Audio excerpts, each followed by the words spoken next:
अस्सलामुअलैकुम नाज़रीन, KBN news channel में आप तमाम का तहे दिल से इस्तकबाल है। आइए आज की अहम खबर पर नज़र डालते हैं।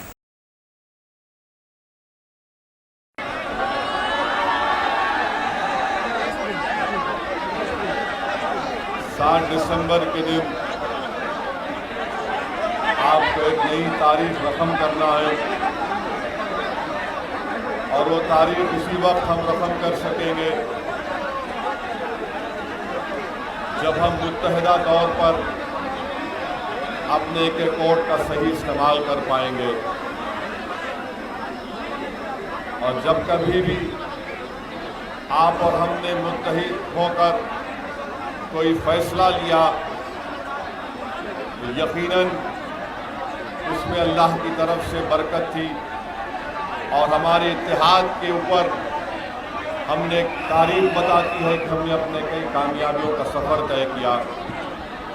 मुझे खुशी इस बात की है कि मैं जमशेदपुर की तारीखी सरजमीन पर आया हूँ और यकीनन यहाँ पर हमारे बुजुर्गों ने बड़ी बड़ी अजीम कुर्बानियाँ दी। इस सरजमीन से तारीखी शख्सियतों ने यहाँ पर इस ज़मीन पर अपनी खिदमत का एक रिकॉर्ड और यहाँ पर अपना काम छोड़कर चले गए, जिसमें हज़रत मौलाना अरशदुल क़ादरी रहमतुल्लाह अलैह, सैयद तफज़ुल करीम साहब रहमतुल्लाह अलैह और हाजी अब्दुल हकीम साहब रहमतुल्लाह अलैह, इन तारीखी शख्सियतों ने ना सिर्फ मिली खिदमत अंजाम दी बल्कि तालीम के मैदान में अपनी कुर्बानियों के ऐसे नफूस छोड़ कर गए हैं कि सुबह क़यामत तक दुनिया इनकी इन कुर्बानियों को, इनकी खिदमत को याद रखेगी। मेरे अजीज़ दोस्तों और बुजुर्गों, मुल्क के हालात से आप तमाम लोग वाकिफ़ हैं। मैं आपको ज़्यादा बताए बगैर सिर्फ इतना अपील करना चाह रहा हूँ कि जिस मुकाम पर ये इंतखाबी जलसा हो रहा है, इसी मैदान में मुझे यहाँ से दूर से महात्मा गांधी का मुजस्समा भी नजर आता है और मुझे ये कहते हुए बड़ा अफसोस हो रहा है कि आज हमारे मुल्क में इस तरह के हालात पैदा हो चुके हैं कि आज महात्मा गांधी के कातिल नाथूराम गोडसे को देशभक्त कहा जाता है। बताइए, आज हमारे वतन अजीज में बापू के कातिल को देशभक्त कहा जाता है। आज बापू की विरासत को अगर बचाना है, अगर आज हिंदुस्तान में महात्मा गांधी की अजीम कुर्बानियों को जिंदा रखना है, तो मैं उन तमाम वतन अजीज के जिम्मेदारों से अपील कर रहा हूँ जो महात्मा गांधी की कुर्बानी को नहीं भूले हैं, जो महात्मा गांधी के सत्याग्रह को नहीं भूले हैं। मैं आज उनसे अपील कर रहा हूं कि आज आप महात्मा गांधी की तारीख को बचाइए, क्योंकि याद रखिए जिस रास्ते पर मुल्क जा रहा है, कहीं ऐसा ना हो कि आने वाली नस्ल हम पर उंगली उठाकर हम पर तनकीद कर कर गए कि तुमने अपनी जिंदगी में महात्मा गांधी के कातिल को जब देशभक्त कहा गया तो तुमने उस वक्त अपनी आवाज़ों को बुलंद नहीं किया, तुमने एहतजाज नहीं किया।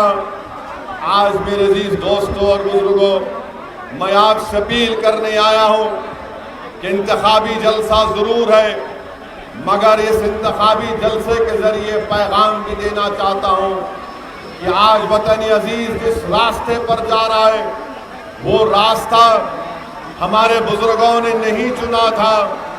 जब आप और हमने मिलकर, हमारे बुजुर्गों ने मिलकर हिंदुस्तान को अंग्रेज़ों की 200 साल की गुलामी से आज़ाद करवाया, तो हमने, भाई आप बैठ जाइए ना, लोग एतराज़ कर रहे हैं, मैं तकरीर ख़त्म कर देता हूँ, बैठ जाता हूँ।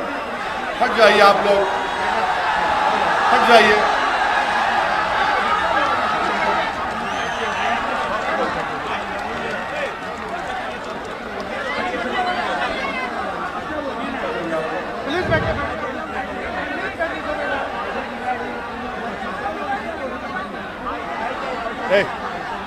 बैठ जाओ, बैठिए।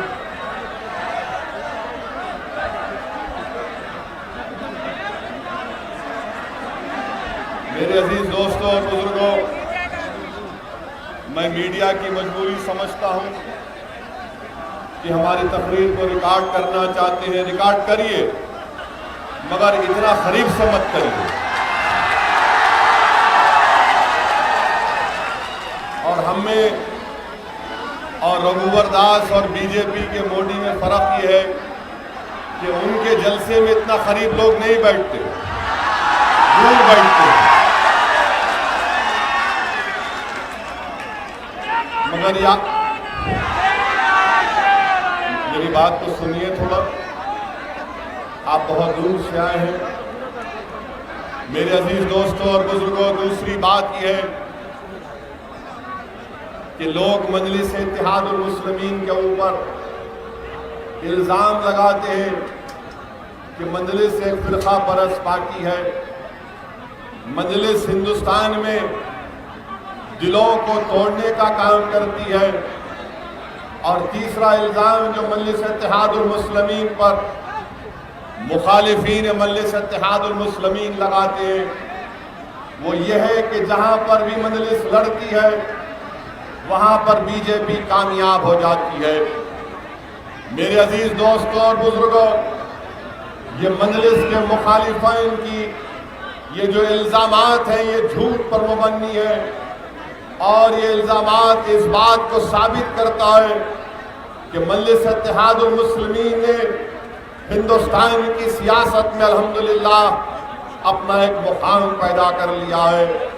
मुखालिफीन मजलिस इत्तेहादुल मुस्लिमीन के बेबुनियाद इल्ज़ामात इस बात का पैगाम देती है कि मुखालिफीन मजलिस इत्तेहादुल मुस्लिमीन अब फ्रस्ट्रेशन का शिकार हो चुके हैं।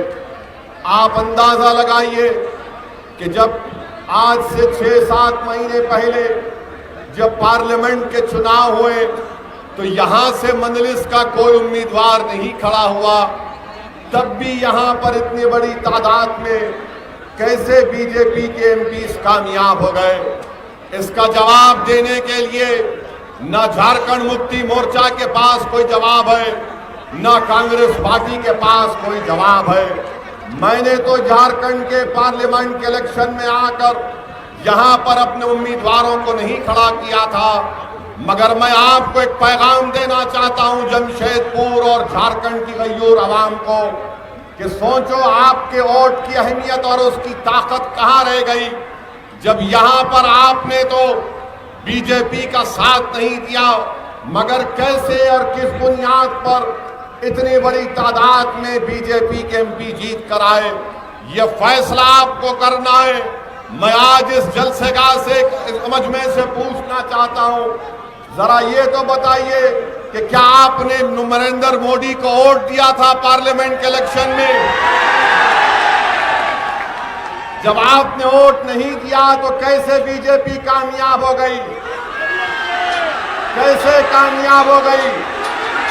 मेरे अजीज दोस्तों और बुजुर्गों, ये बात समझ लो आप कि जब तक आप इस बार मजलिस को वोट देंगे तभी जाकर हम इन तमाम जालिमों को एक पैगाम देंगे कि अब हम ना इनके दिल फरेब बातों में आने वाले हैं, ना इनकी झूठे वादों पर हम भरोसा करने वाले हैं। पार्लियामेंट का इलेक्शन हुआ, इतनी बड़ी तादाद में बीजेपी के उम्मीदवार कामयाब हो गए और उसके बावजूद भी असदुद्दीन ओवैसी पर इल्जाम लगाया जाता है कि तुम इलेक्शन लड़ने से बीजेपी कामयाब होती है। मैं सरजमीन हैदराबाद की नुमाइंदगी करता हूं बहैसियत एमपी, वहां पर हमने बीजेपी को शिकस्त दी। औरंगाबाद से इम्तियाज जलील कामयाब हुए, इम्तियाज जलील ने शिवसेना को शिकस्त दी। किशनगंज बिहार जहां से मजलिस के उम्मीदवार मोहतरम अख्तरुल ईमान ने हिस्सा लिया, 3 लाख वोट अख्तरुल ईमान ने हासिल किए, 3,25,000 वोट जेडीयू के उम्मीदवार ने हासिल किए और 3.5 लाख वोट कांग्रेस के उम्मीदवार ने हासिल किए। अगर मजलिस के उम्मीदवार सीमांचल की उस सरजमीन पर नहीं होता तो शायद वहां से जेडीयू का उम्मीदवार जीत जाता। मेरे अजीज दोस्तों और बुजुर्गों, पूरे पार्लियामेंट के इलेक्शन में मजलिस इत्तेहाद और मुस्लिमीन ने सिर्फ 3 पार्लियामेंट की सीटों पर इंतखाबात में हिस्सा लिया। इसके बावजूद भी 200, 306 सीट पर बीजेपी कामयाब हो जाती है। कांग्रेस के 55 एमपी जीतते हैं, जेएमएम का शायद 1 एमपी जीत कर आया। बताओ इसका जिम्मेदार कौन है?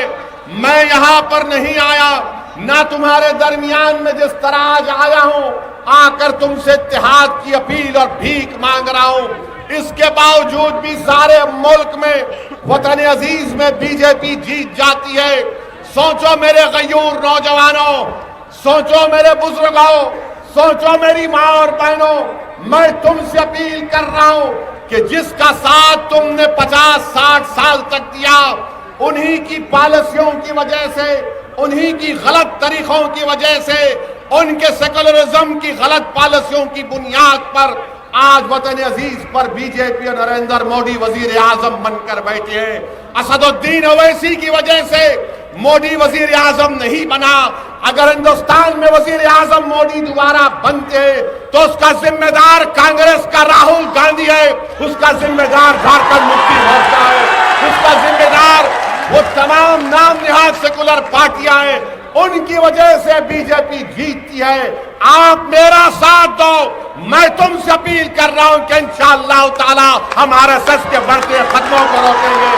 मैं तुमसे अपील करने आया हूं कि तुम मेरा साथ दो, मेरी पार्टी को वोट दो, इस पार्टी को अपना लो और ये पार्टी इंशाअल्लाह ताला एक तारीख रखती है, जिसने जालिमों की आंखों में आंखें डालकर बातिल ताकतों से पंजा आजमाई करने का हम एक तारीख रखते हैं। मैं आपसे अपील करने आया हूं कि 7 दिसंबर के दिन आप अपना एक और मजलिस इत्तेहाद और मुस्लिमीन के हक में इस्तेमाल करिए। और जो इल्जाम हम पर लगाते हैं कि मजलिस के इलेक्शन लड़ने से बीजेपी जीतती है, इनका बोलना यह है कि कांग्रेस जेएमएम कहती है कि मजलिस इत्तेहाद और मुस्लिमीन वोट डिवाइड करती है। वोट डिवाइड करने का मतलब क्या है कि मैं इनको यह गलत फहमी है कि मैं सिर्फ मुसलमानों के वोट लेता हूं। इनकी यह गलत फहमी अब झारखंड के इलेक्शन में दूर हो जाएगी। हमको झारखंड के हर गरीब का, हर कमजोर का, हर मजलूम का वोट मिलने वाला है। सुन लो कांग्रेस और जेएमएम वालों, ये वोट काटते हैं। अरे ये तो बता दो कि दिल्ली में एक तंजीम है CSDS, जिसने ये कहा कि 2014 में नरेंद्र मोदी को पूरे मुल्क में 37% हिंदू वोट मिले। 2019 में नरेंद्र मोदी को 44% हिंदू वोट मिले और जो 7-6% वोट मुसलमानों के बीजेपी को मिले, उतने ही वोट 19 में मिले। तो बताओ फिर ये क्या हो रहा है इस देश में? कांग्रेस और झारखंड मुक्ति मोर्चा तुम्हारा वोटर छोड़कर मोदी को के गोद में बैठ गया, और जब ओवैसी झारखंड को आता है तो तुम्हारी रातों की नींद हराम हो जाती है, तुम्हारे पेट में दर्द होता है। इसलिए होता है क्योंकि हम सच को बयान करते हैं। मैं जो कुछ कह रहा हूं दलील की बुनियाद पर कह रहा हूं। अगर मेरे तकरीर का एक लफ्ज अगर गलत है तो मैं तैयार हूं तुमसे किसी भी मुकाम पर बहस करने के लिए, क्योंकि ये हकीकत मैं तुम्हारे सामने बयान कर रहा हूं। इनके पास इसका कोई जवाब नहीं है। कांग्रेस के राहुल गांधी हैदराबाद को आए थे, हैदराबाद को आकर 3-3, 4-4 मीटिंगें मेरे हैदराबाद के इंतखाबी जलसे में वहां पर की हल्के में, और हर जगह पर कह रहे थे कि ओवैसी बी टीम है, ओवैसी सी टीम है, और मैं खामोश बैठा था। लोग मुझसे पूछते थे कि इसका जवाब दो। मैंने कहा इसका जवाब हैदराबाद की आवाम देंगी पोलिंग के दिन। और जवाब मिल गया, जवाब मिल गया। इनका उस वक्त का सदर तीन मर्तबा हैदराबाद को आया, उसके बावजूद भी कांग्रेस पार्टी ने अपनी जमानत नहीं वहां पर बचा पाई। मेरे अजीज दोस्तों और बुजुर्गों, आज आपको मैं पैगाम देने आया हूं कि हमको डरा कर, हमको बहका कर वोट हासिल किया गया कि सेकुलरिज्म को बचाना है। अरे अगर कोई सेकुलरिज्म को बचा रहा है तो मैं ही बचा रहा हूं, तुम नहीं बचा रहे सेकुलरिज्म को, तुम नहीं बचा रहे सेकुलरिज्म को। आज पूछो ये झारखंड मुक्ति मोर्चा से और कांग्रेस के उम्मीदवार से, उनसे पूछो क्या नाम है उसका, वो बहरहाल बन्ना है, सुना।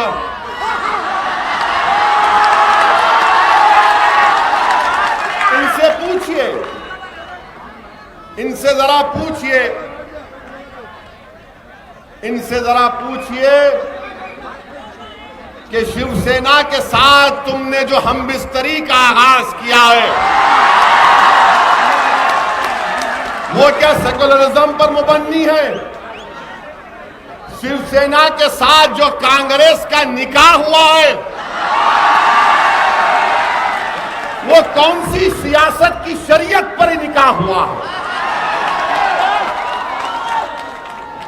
शिवसेना के साथ हमबिस्तरी और ओवैसी पर उंगली, शिवसेना के साथ शादी और ओवैसी पर तनखीद, ये नहीं हो सकता कांग्रेसियों, ये नहीं हो सकता।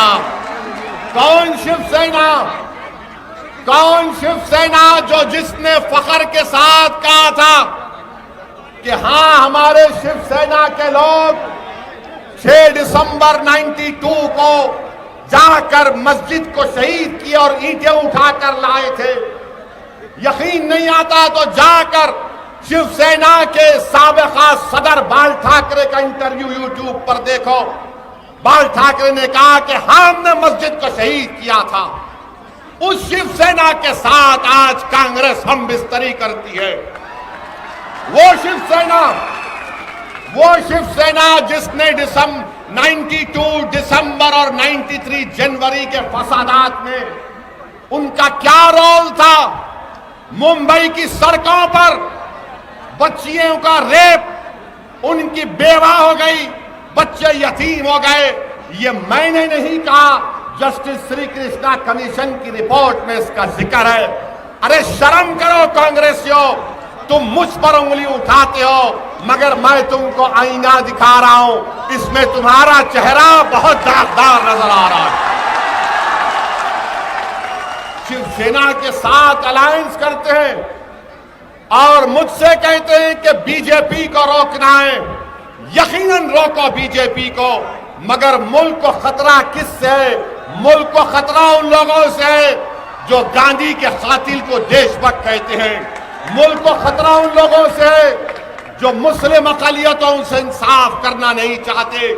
मुल्क को खतरा उस सोच से है जो मॉब लिंचिंग के नाम पर हमको खत्म कर रहे हैं, आदिवासियों पर हमला कर रहे हैं। मुल्क को खतरा उस सोच से है जो महिलाओं से इंसाफ नहीं करना चाहता। मुल्क को खतरा उस सोच से है जो हिंदुस्तान को एक मजहबी मुल्क बनाना चाहते हैं और हिंदुस्तान के सेकुलरिज्म को हमेशा के लिए खत्म करना चाहते हैं। 6 महीने पहले शिवसेना और महाराष्ट्र के मौजूदा चीफ मिनिस्टर उद्धव ठाकरे ने हिंदुस्तान और महाराष्ट्र की आवाम से कहा था कि वोट दो ताकि नरेंद्र मोदी को दोबारा प्रधानमंत्री बनाया जाए। आज आप बताइए, कांग्रेस उनका साथ देती है। मैं आपसे अपील करने आया हूं कि 7 दिसंबर के दिन आप अपना एक वोट मजलिस के उम्मीदवार के हक में इस्तेमाल करिए। कांग्रेस पार्टी में अब दमखम नहीं रहा, कांग्रेस पार्टी में अब ताकत नहीं रही। आप अंदाजा लगाइए कि महाराष्ट्र में 15 साल इन्होंने हुकूमत की और 15 साल हुकूमत करने के बाद कांग्रेस पार्टी महाराष्ट्र में 4थे नंबर पर आती है।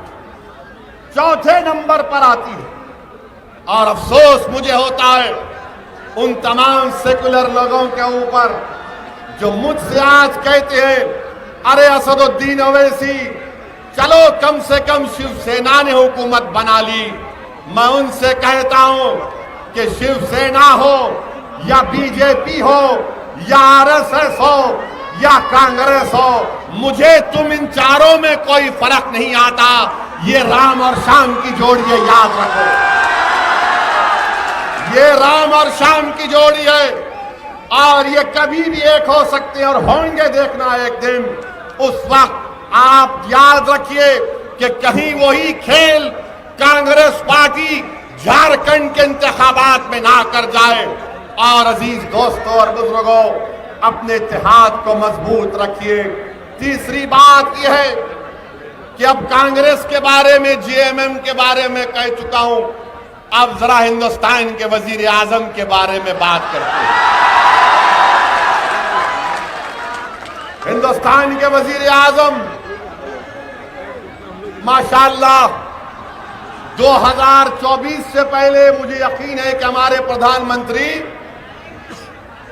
दुनिया के तमाम कंट्रीज का दौरा कर चुके होंगे।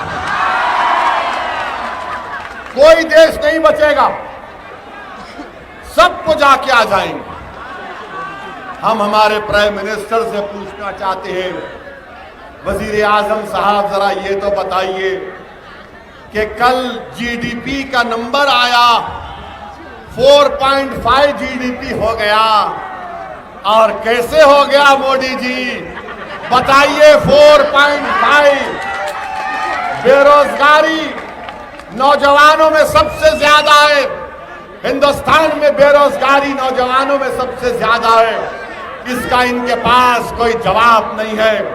जब कभी भी कोई बीजेपी से सवाल करता है कि बेरोजगारी के लिए तुमने क्या किया, महंगाई को रोकने के लिए क्या किया, किसानों की उनके धान की कीमत के लिए क्या किया, तो फौरन जवाब आता है बीजेपी की तरफ से कि हमने कश्मीर से 370 को निकाल दिया, हमने ट्रिपल तलाक को खत्म कर दिया, हम वो कर दिए।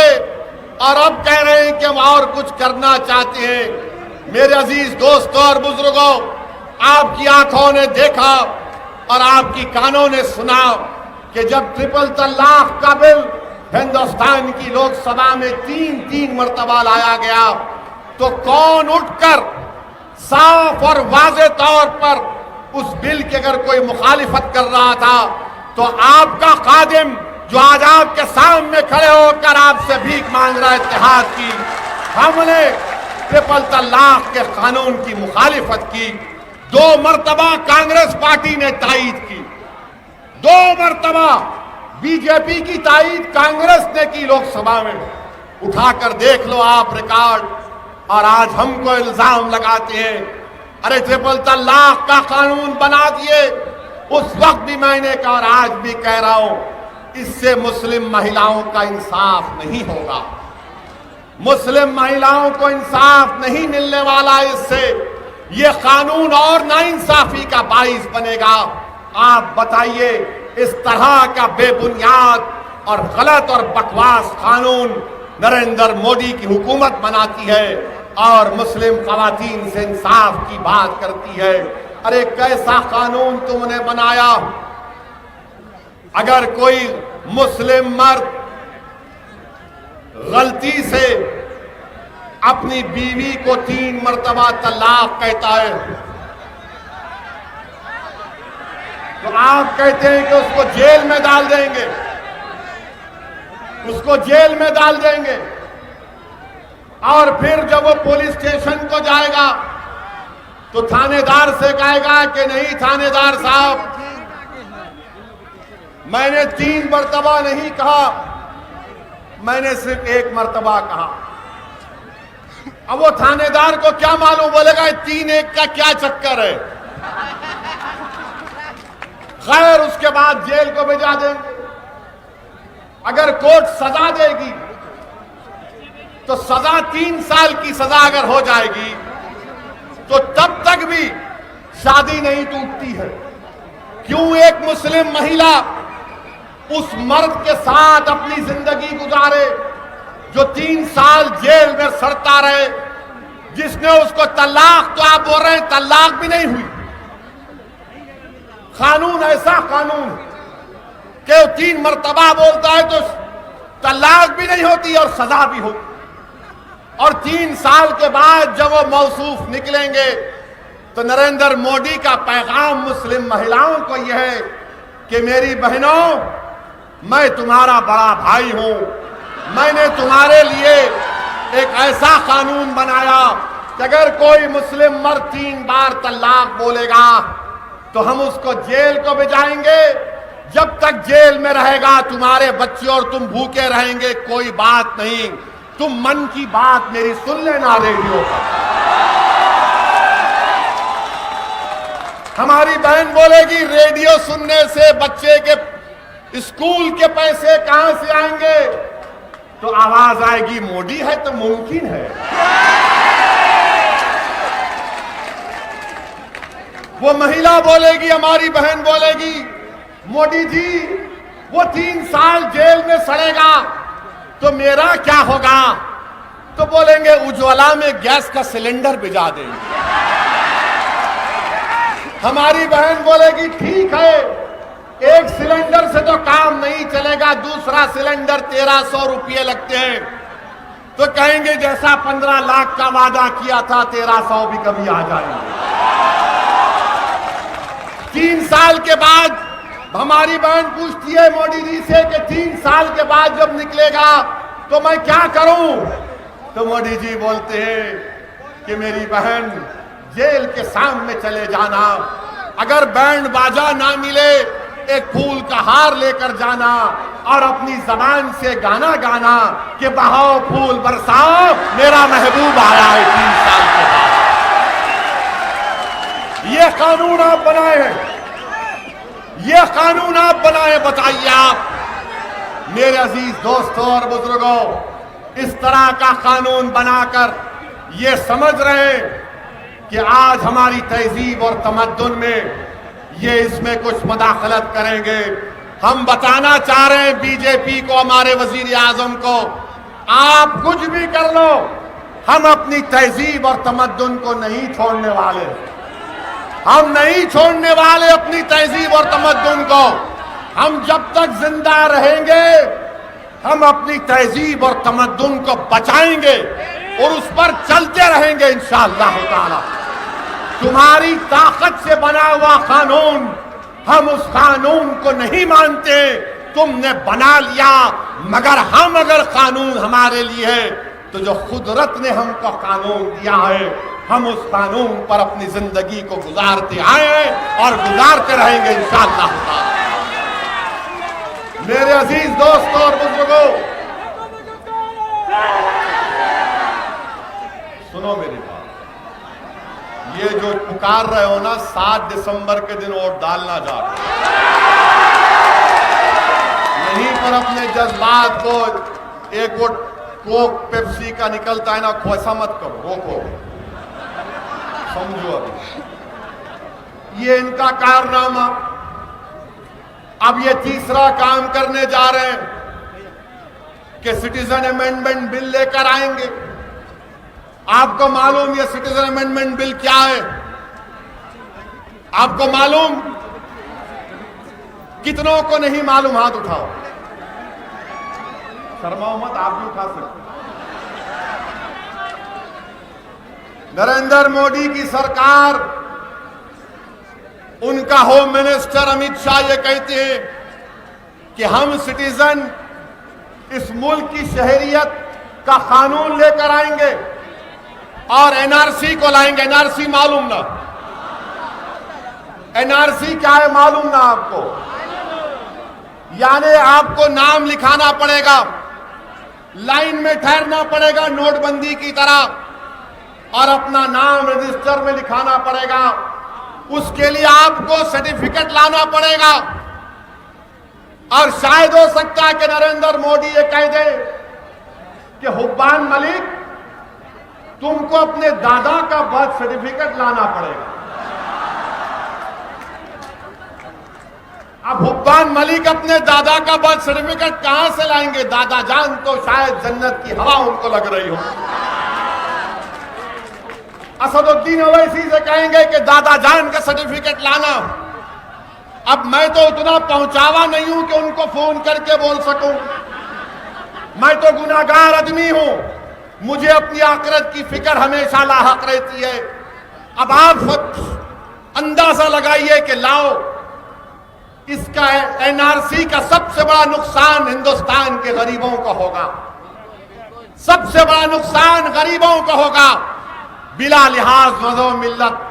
आप अंदाजा लगाइए कि आसाम में एनआरसी लेकर आए, आसाम में सुप्रीम कोर्ट का मॉनिटर था, सुप्रीम कोर्ट ने उसको देखा। आपको मालूम एक आसाम जैसी रियासत में 2000 करोड़ का खर्चा किया गया। जब तक आसाम में एनआरसी का काम हो रहा था तो बीजेपी बड़ी खुश थी, और बीजेपी खुश इसलिए थी क्योंकि उनको लग रहा था कि अब मुसलमानों का नाम आ जाएगा, इनको हम मुल्क बदर कर देंगे, बांग्लादेश भिजा देंगे, डिटेंशन सेंटर में रखेंगे। मगर जब आसाम की लिस्ट आई, फाइनल लिस्ट आई, तो मालूम हुआ कि 19 लाख के करीब लोगों का नाम नहीं था। उसमें ज्यादा हमारे गैर मुस्लिम भाई थे। तो बीजेपी ने कह दिया हम नहीं मानते उसको। ये तो चीटिंग है कि क्रिकेट मैच में अमित शाह आउट हो गए। एम्पायर ने, बीजेपी ने यह कहा तो एम्पायर ने टीवी पर देखकर कहा कि नहीं, बोल्ड हो गए, आउट हो गए। तब भी कहा कि नहीं मानते, मैच ग्राउंड छोड़कर चले गए। अब एनआरसी पूरे मुल्क में लाना चाहते हैं। आप अंदाजा लगाइए कि कहां गरीबों के पास डॉक्यूमेंट होगा, कहां गरीब पैसा खर्चा करेगा। जिसके पास नौकरी नहीं है, नौजवान के पास, जिसके पास खाने को खाना नहीं है, उसको आप लाइन में खड़ा करके कम से कम इस मुल्क में एनआरसी के नाम पर पूरे गरीबों को तकलीफ दी जाएगी। इसीलिए मजलिस इत्तेहादुल मुस्लिमीन इस बात का मुतालबा करती है वजीर आजम से कि एनआरसी मत कराइए, इन बच्चों को नौकरी दीजिए, गरीबों से गुर्बत का खात्मा करो, किसानों की खुदकशी को रोको, आदिवासियों को बचाओ। इनको लूटा जा रहा है, आदिवासियों की जमीनों को खत्म किया जा रहा है। छोटा नागपुर का कानून, उसमें तरमीम करके आदिवासियों से उनका हक छीना जा रहा है।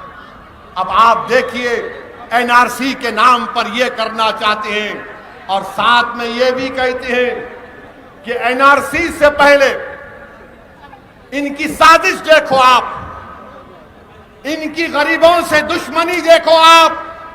मैं सिर्फ जमशेदपुर की आवाम से मुखातिब नहीं हूं, मैं झारखंड की आवाम को पैगाम नहीं बल्कि हिंदुस्तान के मेरे हिंदुस्तानी भाइयों को पैगाम दे रहा हूं कि कैसी सरकार है ये कि एनआरसी से पहले सिटीजन अमेंडमेंट बिल लाना चाहती है। और सिटीजन अमेंडमेंट बिल ये कहता है कि जो लोग मुसलमान नहीं हैं, जो पाकिस्तान, बांग्लादेश और अफगानिस्तान से आ गए यहां पर, उनको सिटीजनशिप शहरियत दी जाएगी। आप बताइए मेरे भाई, अगर दम है, बीजेपी अगर इस चैलेंज को मानती है तो पहले एनआरसी कराओ, बाद में सीएबी लाओ। सीएबी लाकर उन लोगों को बचाना चाहती है जिनका नाम निकल चुका है। मेरे भाई बताइए आप, ये कानून जो लाना चाह रहे हैं, सिटीजनशिप अमेंडमेंट बिल, ये हिंदुस्तान के संविधान को जिसको बाबा साहिब अंबेडकर ने बनाया उसके खिलाफ है। Right to equality fundamental right है, उसके खिलाफ है। मगर मोदी जो ने इलेक्शन जीतने के बाद बाबा साहिब अंबेडकर की बनाए हुए कानून को उठाकर अपने आंखों से लगाकर कहा कि मेरे लिए सब कुछ ये है। अरे अगर ये किताब सब कुछ आपके लिए, तो क्या ये राइट टू इक्वालिटी के खिलाफ नहीं है? क्या ये राइट टू डिस्क्रिमिनेशन आर्टिकल 15 के खिलाफ नहीं है? मेरे भाई बीजेपी ये काम करने जा रही है। इसीलिए आपसे कह रहा हूं कि झारखंड में एक मजबूत और एक मुस्बित पैगाम दीजिए, यहां से हमारे रियाज शरीफ साहब को कामयाब करिए, जो बीजेपी के इस नापाक अज़ाइम को हम लोग जमहूरी तौर पर उसको रोक पाएंगे।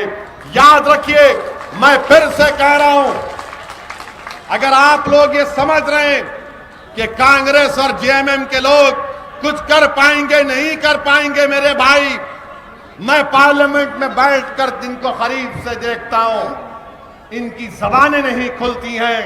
बीजेपी के सामने कौन खड़े होकर इनके मुकाबला करता है?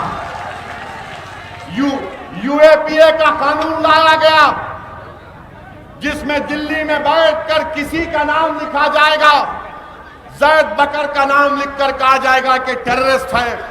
पूछो इन कांग्रेसियों से, तुम जब 7 दिसंबर को वोट डालने जाओगे तो मेरी इस बात को जहन नशीन कर लेना कि पार्लियामेंट में, पिछले पार्लियामेंट में यूएपीए का कानून आया, जिसमें किसी का नाम लिखकर उसको टेररिस्ट लिस्ट में ला दिया जाएगा।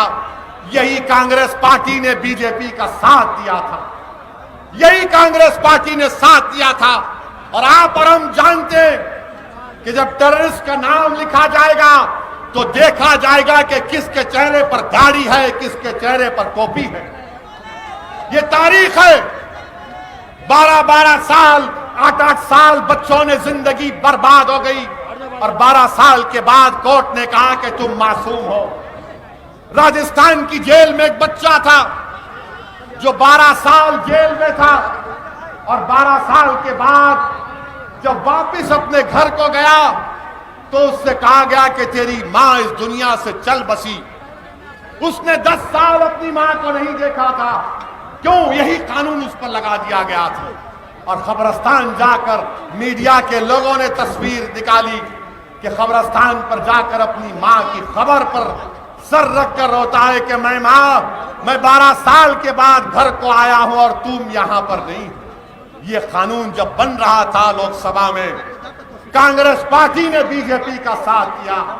बताओ आप, हर चीज ये हो रही है और आपसे कहा जा रहा है कि देखो ऐसा मत करो, ये ओवैसी आएगा, ये शेरवानी पहनकर आएगा, ये अपनी जज्बाती तकरीर करेगा। हाँ, अल्लाह ने मुझे मुंह में जबान दी है, अल्लाह ने मुझे मुकाम दिया है, अल्लाह ने मुझे इज्जत दी, अल्लाह का करम है। अल्लाह ने मुझे यहां पर इसलिए नहीं पहुंचाया कि मैं इन जालिम ताकतों की गुलामी करूं। अल्लाह ने मुझे इसलिए यहां पर नहीं पहुंचाया कि मैं इनकी ताईद करूं। अल्लाह ने मुझे मुकाम इसलिए दिया कि ताकि कम से कम कुछ तो लोग इस मुल्क में रहें जो बातिल ताकतों से मुकाबला कर सके, जो हक को बयान कर सके, जो गलतियों को सामने रख सके। मेरे अजीज दोस्तों और बुजुर्गों, मैं आपसे अपील कर रहा हूं कि मुत्तहिद रहो। ये मुल्क बदल चुका है, अब हिंदुस्तान बदल चुका है, याद रखो। मैं तुमको डराने के लिए नहीं कह रहा हूं, मैं तुमको हकीकत बयान कर रहा हूं। क्या तुमने नहीं सुना हिंदुस्तान के वजीर दाखिला अमित शाह की उस तकरीर को कि सबको शहरियत दी जाएगी, जो हिंदू होगा शहरियत मिलेगी, जो बौद्ध समाज का होगा शहरियत मिलेगी, जो सिख होगा शहरियत मिलेगी, जो क्रिश्चियन होगा शहरियत मिलेगी, और अगर किसी को नहीं मिलेगा तो मुसलमान को नहीं मिलेगा। ये अमित शाह ने कहा अपनी तकरीर में।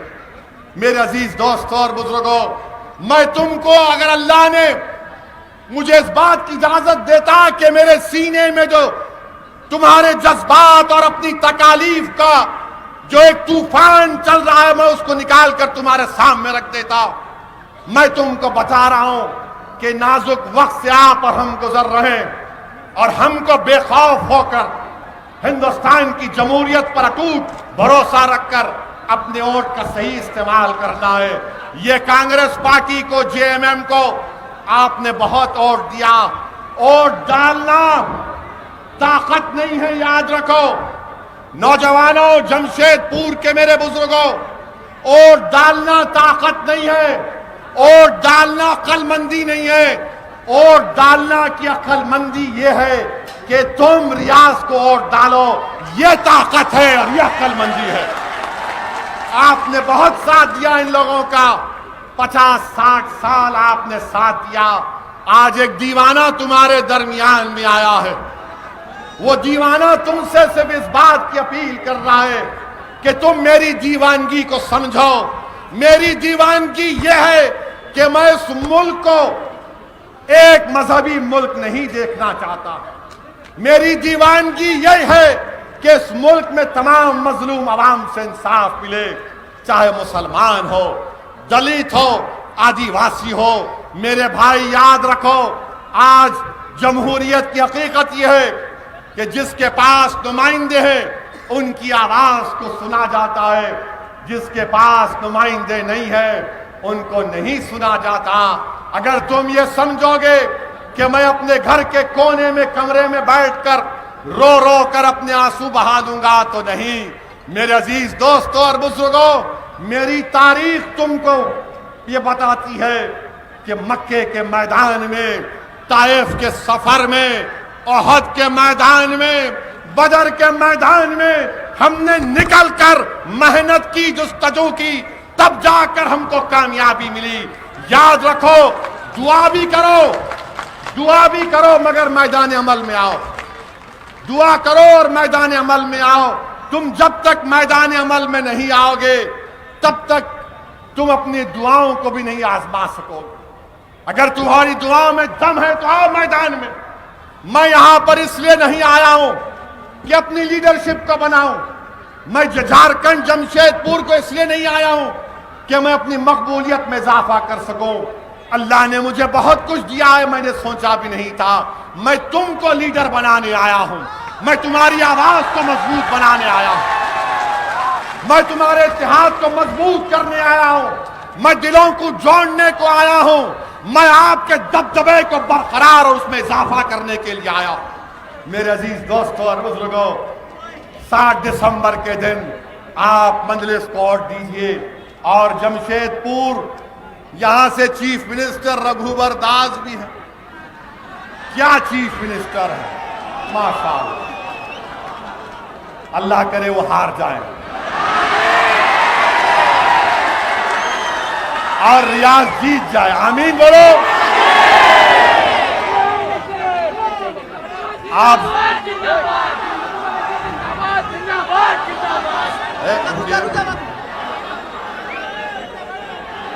यहां रांची का, जमशेदपुर रांची, मोदी साहब बोलते हैं कि हमने पूरे वादे किए हैं, हमने पूरा काम किया है। अब हम पूछना चाहते, भाई हम पूछना चाहते हैं नरेंद्र मोदी साहब से। ये भाई रुक जाओ, आप लोग आराम से देखो। लोग खड़े होकर सुन रहे हैं धूप में। आप लोग जो दूसरों को बोल रहे हो वो खामोश हो जाए। हमारा प्रॉब्लम एक ही है, बैठ जाए, अब किसी को मत बोलिए।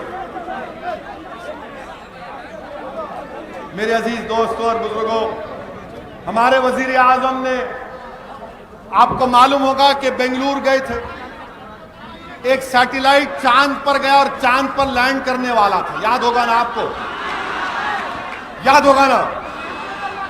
वजीर आजम बैठे कि कब उतरने वाला। हमारे को भी खुशी थी। हम वजीर आजम से पूछना चाह रहे हैं, आप तो चांद पर लैंडिंग को देखने गए थे, ये जमशेदपुर रांची की हाईवे खत्म क्यों नहीं होती? तुम चांद पर सैटेलाइट की लैंडिंग को देखने गए थे, मगर आपकी नाक के नीचे बरसों से जमशेदपुर रांची की हाईवे का काम रुका हुआ है। वाह मोदी जी, वाह, क्या काम किया आपने। चांद को देखने चले गए मगर ये रोड को नहीं देख पाए। 1400 करोड़ रुपये मंजूर हुए और सीबीआई की इंक्वायरी हाईकोर्ट ने ऑर्डर की, तो हाईकोर्ट सीबीआई ने कहा कि 1000 करोड़ का घोटाला हुआ। और मोदी जी बोलते ना मैं खाऊंगा ना खाने दूंगा। आप बताइए मेरे अजीज दोस्तों और बुजुर्गों, फिर आप ये भी देखो कि अब मोदी जी बोलते हैं कि सबका साथ सबका विकास। नहीं नहीं नहीं, इख्तिलाफ के दायरे में रहकर गुफ्तगू होगी। वजीर आजम कहते हैं कि सबका साथ सबका विकास होगा, तो जमशेदपुर के इस विधानसभा में अक़लियतों के लिए सिर्फ 3 मिडिल स्कूल हैं। मैं झूठ बोल रहा हूं तो रोक दो मुझे। एक आजाद नगर, जवाहर नगर और जाहिर नगर में 3 मिडिल स्कूल हैं। मोदी जी, आपने यहां पर हायर एजुकेशन का कॉलेज क्यों नहीं खोला? क्यों स्कूल नहीं खोले? अगर मुस्लिम महिलाओं से इतनी मोहब्बत है तो महिलाओं के लिए कॉलेज खोल देते। मर्द नहीं खोलेंगे। मेरे अजीज दोस्तों और बुजुर्गों, ये बात है जिसका आपको सोचना है। मैं आपसे अपील कर रहा हूं कि हर मैदान में बीजेपी नाकाम साबित हो चुकी है। राज्यसभा में शायद अगर मैं गलत ना कहूं तो झारखंड में बेरोजगारी का तनासुब 2% था, अब यह बढ़कर 7% हो चुका है। तो बीजेपी और जेएमएम कांग्रेस को वोट मत दीजिए, मजलिस इत्तेहाद और मुस्लिमीन का साथ दीजिए। आप एक ऐसे उम्मीदवार को कामयाब करिए जो जब झारखंड की विधानसभा में जाएगा तो बेबाक तरीके से आपके मसाइल की तर्जुमानी करेगा, आपके इस विधानसभा के डेवलपमेंट के काम के लिए लड़ेगा। और ये काम आपको जरूर करना है। मेरे अजीज दोस्तों और बुजुर्गों, मैं आपसे एक अपील करने आया हूं कि 7 दिसंबर के दिन अपना एक वोट इस्तेमाल करिए। और आखिर में इतना कहूंगा कि झारखंड में अमित शाह ने आकर कहा था कि हम मंदिर की उन्होंने बात की थी। हम अमित शाह से पूछना चाह रहे हैं, अमित शाह जी, क्या सुप्रीम कोर्ट ने नहीं कहा था कि मस्जिद को शहीद भी किया गया? सुप्रीम कोर्ट ने कहा है कि 6 दिसंबर 92 को मस्जिद को शहीद किया गया था।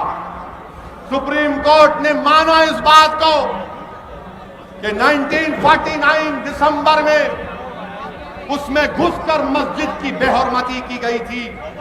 हम पूछना चाहते हैं अमित शाह से, इसका आप जिक्र नहीं करेंगे? मेरे अजीज दोस्तों और बुजुर्गों, सुप्रीम कोर्ट का फैसला आया। मुस्लिम पर्सनल लॉ बोर्ड ने कहा कि हम फैसले से मुतमईन नहीं है। मैंने भी प्रेस कॉन्फ्रेंस की, मैंने भी वही बात कही। अब आप बताइए, उसके बाद पूरे हिंदुस्तान में मुझको बदनाम करने की कोशिश की गई और मुझसे कहा गया कि ये आतंकवादी है, ये फुला है। एक बेचारे एक बाबा है जो नाक से सांस लेकर मुंह से छोड़ने की तालीम दी।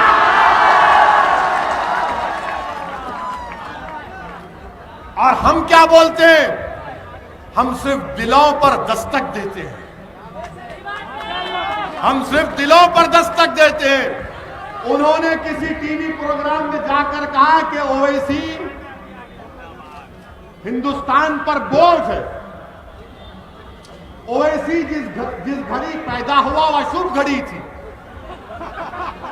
हम उनको कहना चाहते हैं कि जब मैं पैदा हुआ था आसमान खुले थे, हवाएं चल रही थी और मेरी अम्मा ने देखा कि रात में पूरे आसमान पर सितारे जगमगा रहे थे। हम तो अच्छी घड़ी पैदा हुए। हमारी अम्मा बोलती हमको, मगर बाबा बोलते नहीं, अशुभ घड़ी पैदा हुआ। अरे बाबा,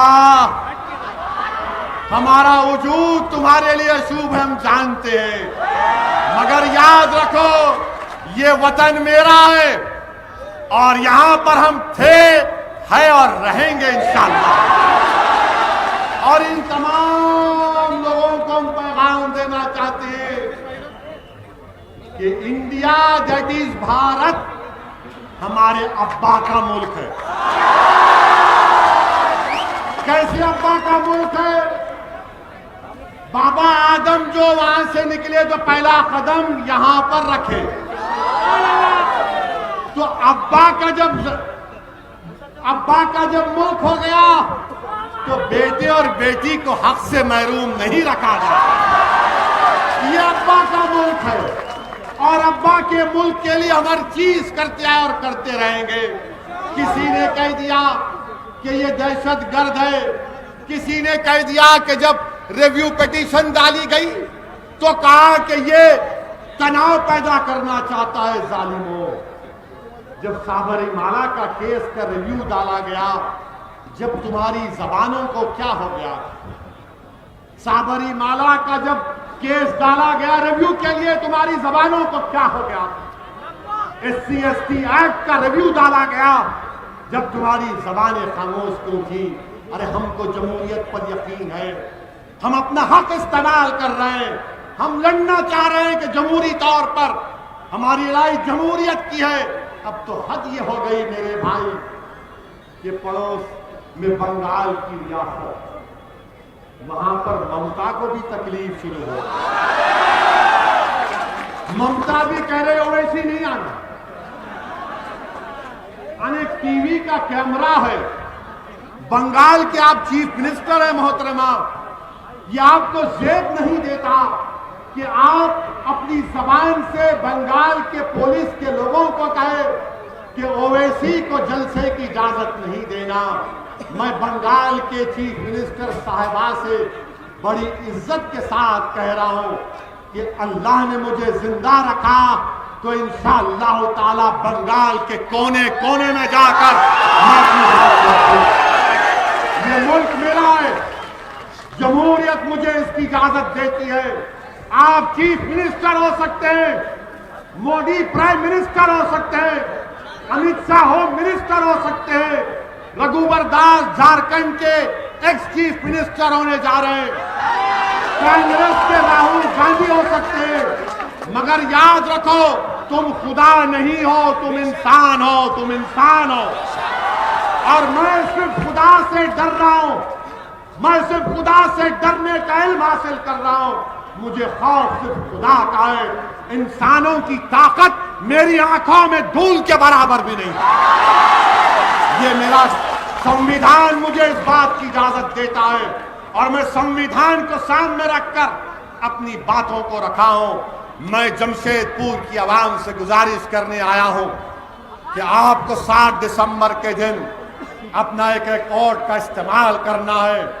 मेरे भाई, बड़ी तकलीफ होती है कि जिस जगह को हमने क्या क्या समझा था, आज वो जगह भी हमसे छीन ली गई।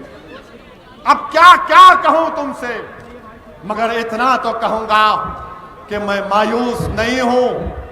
मुझे अल्लाह की जात पर भरोसा है, मुझे हिंदुस्तान के उन तमाम हिंदुस्तानियों पर आज भी भरोसा है और कल भी रहेगा जो गांधी और अंबेडकर को मानने वाले हैं, जो सुभाष चंद्र बोस को मानने वाले हैं, जो मौलाना आजाद की उस तकरीर के जुमले को आज भी याद रखते हैं कि दिल्ली की जामा मस्जिद पर मौलाना ने कहा था कि तुम हिजरत के मुकद्दस नाम पर फरार की जिंदगी गुजारने जा रहे हो। सुन लो इख्तिदार की कुर्सियों पर बैठने वाले जालिमों, अब हम फरार की जिंदगी नहीं गुजारेंगे। ये मुल्क हमारा है और रहेगा, हम यहीं पर रहेंगे, अपनी शनाख्त को बरकरार रखेंगे, अपनी तहजीब को बरकरार रखेंगे, अपने इत्तेहाद को मजबूत करेंगे। और जमशेदपुर की आवाम तबरेज अंसारी की रूह तुमको एक पैगाम दे रही है। तबरेज अंसारी की रूह तुमको एक पैगाम दे रही है और मुझे कहने दो आज कि तबरेज अंसारी की रूह तुमको पुकार पुकार कर कह रही है कि जब तक तबरेज ने अपना नाम तबरेज नहीं कहा था तो गोडसे की औलाद उसको कम मार रहे थे। जब तबरेज ने अपना नाम तबरेज कह दिया तो जालिमों ने उसको खूब मारा। आज तबरेज की रूह तुमसे पुकार कर कह रही है कि जब मैंने अपना नाम तबरेज नहीं कहा और जब अपना नाम तबरेज कहा तो मुझको खत्म कर दिया गया। ये नहीं देखा गया कि जो बंदी है, बरेलवी है, सलाफी है। ये नहीं देखा गया कि भारत का बेटा है, गोडसे की औलाद ने तबरेज को मार दिया। आज तबरेज की रूह तुमको पैगाम दे रही है कि अगर मेरे कत्ल और मुझसे जिस तरह का सलूक किया गया, अगर तुम्हारे धड़कते दिल में उसकी कोई माने हैं, तो 7 दिसंबर के दिन तुम निकल कर अपने किस्मत का एक नए सूरज का आगाज करोगे। वो तबरेज के माने कि हमारा एक नया सूरज निकलेगा झारखंड से और निकल कर रहेगा इंशाअल्लाह ताला। आपको मुत्तहिद होना है मेरे भाई, हाथ उठाकर एक पैगाम दे दो झारखंड को कि हम मुत्तहिद हैं। नारे तकबीर, हिंदुस्तान। अस्सलाम वालेकुम व रहमतुल्लाहि व बरकातहू।